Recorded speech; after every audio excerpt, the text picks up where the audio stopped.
wave of patriotism coming out. And that's whenever I saw Trump, and I saw a red wave coming out of Michigan. And then I saw Oklahoma, and there was embers of people, and they were all on they had torches all throughout Oklahoma, and they were raising up these torches that looked like fire, and they were bringing forth a new patriotism upon the nation. And it was being birthed, and it just kept spreading like fire all throughout America, all throughout. And I saw Trump rising up, and then I saw an attempt on his life. This bullet flew by his ear, and it came so close to his head that it busted his eardrum. And I saw he fell to his knees during this time frame, and he started worshiping the Lord. He got radically born again during this time frame. I'm talking, people say he's saved now, but he becomes really on fire for Jesus, for what I saw coming. And then I saw people interceding when I saw him winning the presidency through great. The Lord showed me it would go clear into the summer. Great persecution would come on him through the judges.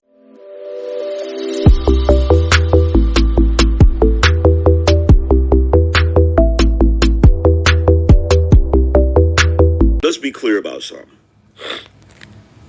Right now at this moment, and I don't know how many of you guys are religious, right? But right now at this moment, I can say definitively that God does not like the Democratic Party. He doesn't.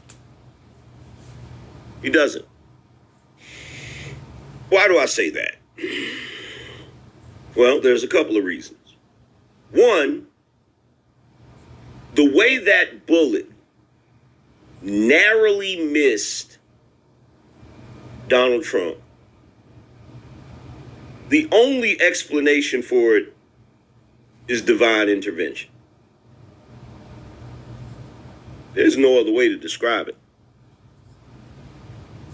Unless the Flash exists in another dimension and he came to this dimension and ran up there and the Flash or Quicksilver ran up there and tilted his head ever so slightly so that the bullet would only nick his ear. The only other explanation for it is divine intervention. I don't see any other explanation. Okay, so you got that, right? And then they tried to put him in prison, and he's freer and has made other people free with him. And then last weekend they tried to kill him, and there he is over there alive and well.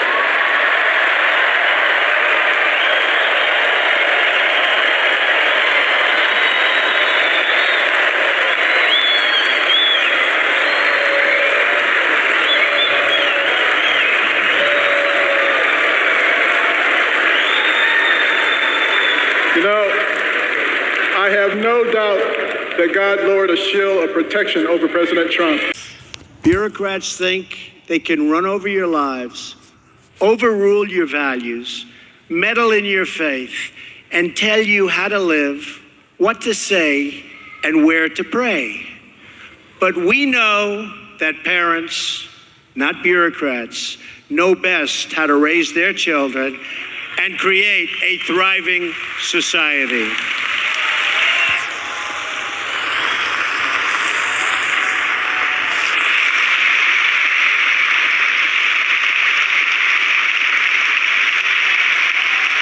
And we know that families and churches, not government officials, know best how to create a strong and loving community.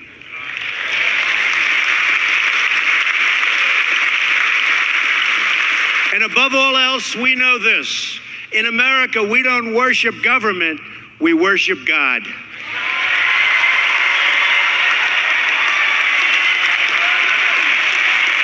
Everything you can do all you want, but you still need help from the boss. We need help from the boss. That's what happened. We need help. Right?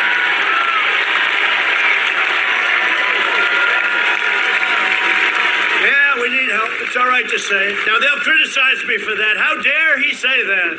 How dare he say that? No, I'll say it. I'll say it. Something that said, take a look at what happened. Oh.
Let me get my shoes, sir. Hold on, your head is bloody.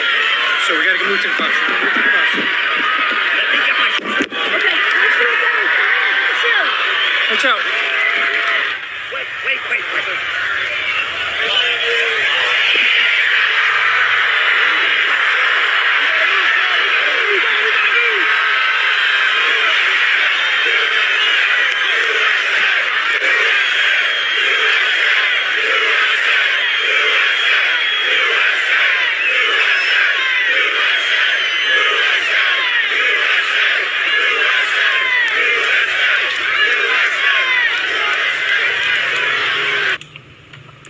So you saw that there, and I showed you that for a specific reason, and that is because we're going to take a trip to the book of Leviticus.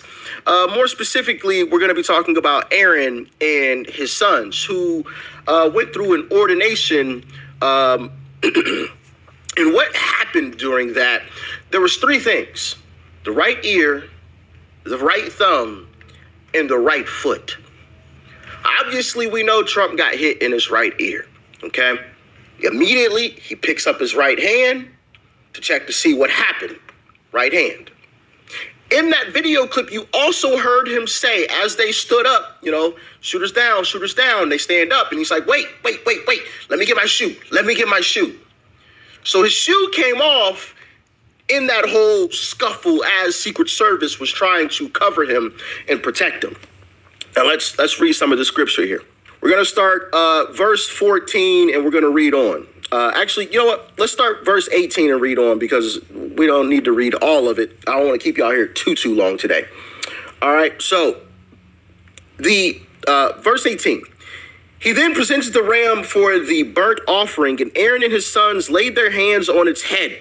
Then Moses slaughtered the ram and splashed the blood against the sides of the altar. He cut the ram into pieces and burned the head, the pieces, and the fat. He washed the internal organs and the legs with water and burned the whole ram on the altar. It was a burnt offering, a pleasing aroma of food offering presented to the Lord as the Lord commanded Moses. He then presented the other ram, the ram for the ordination, and Aaron and his sons laid their hands on its head. Moses slaughtered the ram and took some of its blood. Now, here we go, guys. Here we go. Actually, let me open up this camera so you guys can see me a little bit here, and then let's move me over here. Yeah, let's do that. Okay, so here we go, guys. Moses slaughtered the ram and took some of its blood, and put it on the lobe of Aaron's right ear, okay, on the thumb of his right hand, and on the big toe of his right foot. Moses also brought Aaron's sons forward and put some of the blood on the lobes of their right ears, on the thumbs of their right hands, and on the big toes of their right feet. I don't know. What do you guys think? Was God positioning Trump for a priesthood ordination? Is that what that was? Y'all let me know. What do you think? I mean, it's literally right here in the Bible. Was that God positioning Trump for ordination to be a man of God? Y'all tell me. I mean, it's right here in the Bible. It's right here in the Bible. Leviticus chapter 23, or chapter 23, chapter 8, verse 23. There we go. Goodness gracious, talking like Joe Biden out here. But I also found something else interesting. And we know how, Trump is one of the most hated people. I mean, at least people on the left really, really hate Trump. And, there's also another verse in the Bible that's really, really interesting and that I wanted to share with you guys. And I'm going to let you guys get out of here so I don't make this video crazy long. We're going to take a trip to John chapter 15. And this is what it says. If the world hates you, remember that it hated me first. The world would love you as one of its own if you belong to it. But you are no longer part of the world. I chose you to come out of the world, so it hates you. Remember everybody loved Trump back in the day? When he was out partying with all the different celebrities, right? He was seen with everybody from Oprah Winfrey to whoever, right? To Rosa Parks, Muhammad Ali, Jesse Jackson, everybody, right? Mike Tyson, all the parties, everywhere. All the rappers and superstars, Snoop Dogg, right? And now they all hate him. Kind of interesting, isn't it? In the Bible, it literally says, if the world hates you, remember that it hated me first. They would love you. They would love you as one of its own if you belong to it, but you are no longer a part of the world. So it hates you. Interesting, right? I'm just saying. I think maybe God is positioning Trump to be the man of God that this country needs in order to save people, in order for Trump to save God's children. I got the bro, I heard the big got him. That ain't blowing the gun, got on the yellow band, about to give mama a stroke, don't need an ambulance, baby mama.